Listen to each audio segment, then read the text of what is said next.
नमस्कार, लोकसंदेश न्यूज चॅनलमध्ये आपलं स्वागत आहे। पाहूयात आजची विशेष बातमी। माननीय पोलीस अधीक्षक संदीप घुगे यांनी अंमली पदार्थ तस्करी, विक्री, वाटप आणि वितरण करणारे इसमांवर कारवाई करण्यासाठी त्यांच्या अधीनस्थ स्थानिक गुन्हे अन्वेषण शाखा सांगलीकडील पोलीस अधिकारी आणि पोलीस अंमलदार यांचे विशेष पथक स्थापन करण्यात आलेले आहे। त्या अनुषंगाने स्थानिक गुन्हे अन्वेषण शाखेकडील सहाय्यक पोलीस निरीक्षक नितीन सायंत यांच्या पथकातील police head constable Atul Mane आणि पोलीस नाईक अनंत कुडाळकर यांना त्यांच्या बातमीदाराकडून बातमी मिळाली की इसम नामे रियाज मेहबूब सारवान रमिराज हा अमन अक्रम जमादार राहणार मिरज याच्याकडून तयार गांजामाल घेण्याकरिता मिरज शहरातील अबावली कब्रस्तानचे मेन गेट समोर येणार आहे। नमूद पथक मिळाल्या बातमीप्रमाणे मिरज येथील अबावली कब्रस्तानच्या मेन गेट समोर दर्गा कॉर्नरच्या पूर्वेस माळी गल्लीकडे जाणाऱ्या रस्त्यावर सापळा लावून थांबले असता थोड्या वेळाने इसम नामे रियाज मेहबूब सारवान हा ॲक्टिवा मोपेड वाहनावरून दर्गा समोरून अबावली कब्रस्तानच्या गेटजवळ येऊन थांबला।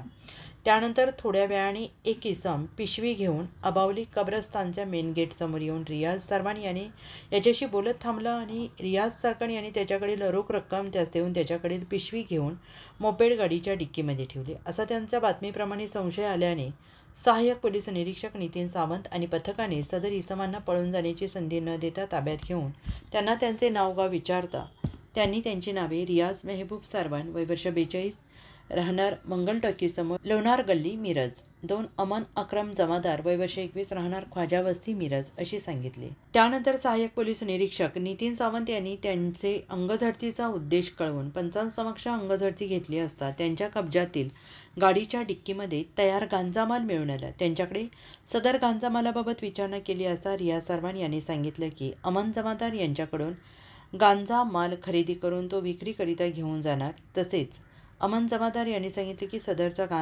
गांजामाल हा त्याने जयसिंगपूर येथील मोहम्मद तौहीद सिद्दीकी नावाच्या इसमाकडून घेतलेला आहे। लागलीच सदर आरोपी आणि गांजामालासह सहाय्यक पोलीस निरीक्षक नितीन सावंत यांनी पंचांसमक्ष जप्त केलाय। सदर आरोपी आणि जप्त मुद्देमाल पुढील तपासकामी मिरज शहर पोलीस ठाण्याच्या ताब्यात देण्यात आलेले असून याबाबत वरीलप्रमाणे गुन्हा दाखल करण्यात आलेला आहे। पुढील तपास मिरज शहर पोलीस ठाणे करत आहेत। अशाच विशेष घडामोडींसाठी आमच्या YouTube चॅनलला सबस्क्राइब करा, फेसबुक पेजला लाईक करा, इन्स्टाला फॉलो करा।